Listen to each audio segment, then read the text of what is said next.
সংসদ নির্বাচনের তফসিল ঘোষণা কাল বৃহস্পতিবার। রাষ্ট্রপতির সঙ্গে সিইসির সাক্ষাৎ।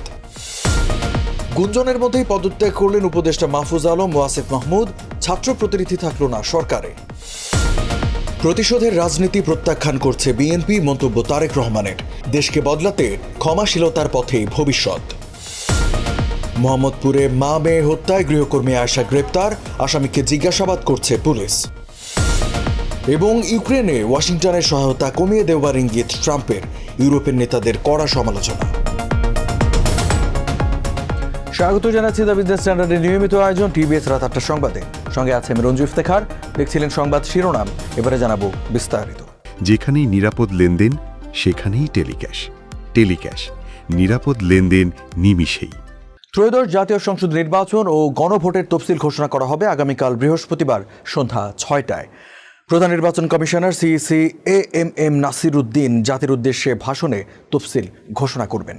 10 ডিসেম্বর বুধবার বিকেলে ইসি সচিব আখতার আহমেদ সাংবাদিকদের এই তথ্য জানিয়েছেন। এর আগে দুপুরে ইসি সচিব জানান, আজ বিকালে প্রধান নির্বাচন কমিশনারের ভাষণ রেকর্ড করা হবে। এবার সংসদ নির্বাচনের সঙ্গে একই দিনে গণভোট অনুষ্ঠিত হবে। এই দুটি নির্বাচনের তফসিল একই সঙ্গে ঘোষণা করা হবে। এদিন দুপুরে প্রধান নির্বাচন কমিশনের নেতৃত্বে বঙ্গভবনের রাষ্ট্রপতির সঙ্গে সাক্ষাৎ করে নির্বাচন কমিশন।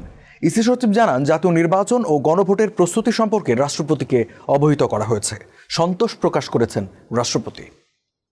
অন্তর্বর্তী সরকারের উপদেষ্টার পদ থেকে পদত্যাগ করেছেন মাহফুজ আলম ও আসিফ মাহমুদ সজীব ভূঁইয়া। তারা পদত্যাগপত্র জমা দিয়েছেন 10 ডিসেম্বর বুধবার সন্ধ্যায় প্রধান উপদেষ্টার কার্যালয়ে। জুলাই গণঅভ্যুত্থানে নেতৃত্ব দেওয়া ছাত্রদের প্রতিনিধি হিসেবে অন্তর্বর্তী সরকারের উপদেষ্টা ছিলেন মাহফুজ আলম ও আসিফ মাহমুদ। মাহফুজ তথ্য ও সম্প্রচার মন্ত্রণালয় এবং আসিফ মাহমুদ স্থানীয় সরকার, পল্লী উন্নয়ন ও সমবায় মন্ত্রণালয়ের পাশাপাশি যুব ও ক্রীড়া মন্ত্রণালয়ের উপদেষ্টার দায়িত্ব পালন করছিলেন।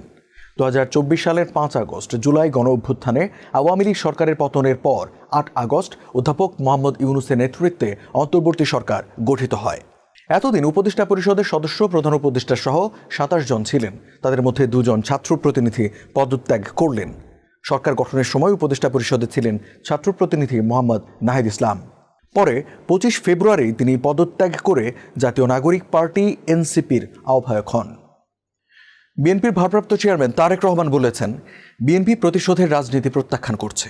আমরা সমাধানের পথে বিশ্বাসী। আমরা এই প্রতিশ্রুতি দিচ্ছি, কোনো বাংলাদেশিকে রাষ্ট্রের ভয়ে বাঁচতে হবে না, তা সে সরকারের সমর্থক হোক বা বিরোধী। মানবাধিকার দিবস আমাদের মনে করিয়ে দেয়, মানবাধিকারই মানুষের দৈনন্দিন বেঁচে থাকার মৌলিক শর্ত।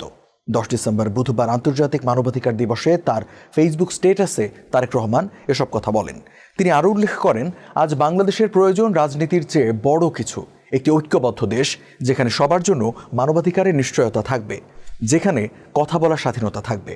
তারেক রহমান লেখেন, কখনো কখনো কষ্ট মানুষকে আরও মহান করে তোলে।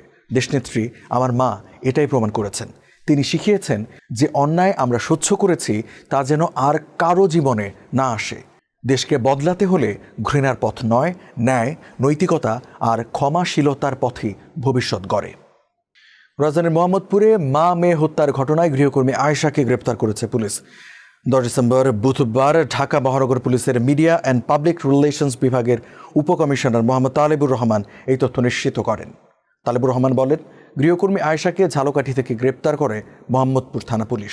তাকে জিজ্ঞাসাবাদ করার পর ঘটনার বিষয়ে বিস্তারিত জানানো হবে। গত সোমবার মোহাম্মদপুরের একটি বাসা থেকে মা মেয়ের রক্তাক্ত মরদেহ উদ্ধার করে পুলিশ।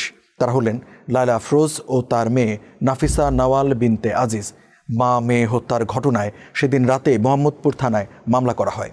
ভবনের সিসিটিভি ক্যামেরার ফুটেজে দেখা যায়, ঘটনার দিন ওই গৃহকর্মী বোরকা পরে বাসায় আসেন, আর বাসা থেকে বেরিয়ে যাওয়ার সময় তার পরনে ছিল নিহত নাফিসার স্কুল ড্রেস। ইউরোপের দুর্বল নেতাদের কড়া সমালোচনা করে মার্কিন প্রেসিডেন্ট ডোনাল্ড ট্রাম্প ইউক্রেনে ওয়াশিংটনের সহায়তা কমিয়ে দেওয়ার ইঙ্গিত দিয়েছেন। পলিটিকোকে নানান বিষয়ে দেওয়া এক সাক্ষাৎকারে এই রিপাবলিকান আরও বলেছেন, ক্ষয়িষ্ণু ইউরোপের দেশগুলো অভিবাসন নিয়ন্ত্রণ কিংবা রাশিয়ার সঙ্গে ইউক্রেনের যুদ্ধ বন্ধে সিদ্ধান্তমূলক পদক্ষেপ নিতে ব্যর্থ হয়েছে। ইউরোপের নেতারা কিয়েভকে মরার আগ পর্যন্ত লড়তে ছেড়ে দিয়েছে বলে তিনি অভিযোগ করেছেন। ট্রাম্পের মন্তব্যের পাল্টায় যুক্তরাজ্যের পররাষ্ট্রমন্ত্রী ইউভেটে কুপার প্রতিরক্ষায় বিনিয়োগ ও কিয়েভকে অর্থায়নের প্রসঙ্গ টেনে বলেছেন, তিনি ইউরোপকে শক্তিশালী অবস্থানে দেখছেন। রাশিয়ার সঙ্গে একটি শান্তি চুক্তিতে উপনীত হতে ট্রাম্প সম্প্রতি জেলেনস্কির উপর চাপের মাত্রা বাড়িয়েছেন। কিয়েভকে মস্কোর কাছে ভূখণ্ড ছাড়তেও তাগাদা দিচ্ছেন তিনি। দর্শক, এই ছিল টিভিএস রাত ৮টা সংবাদে। এতক্ষণ সাথে থাকার জন্য ধন্যবাদ সবাইকে।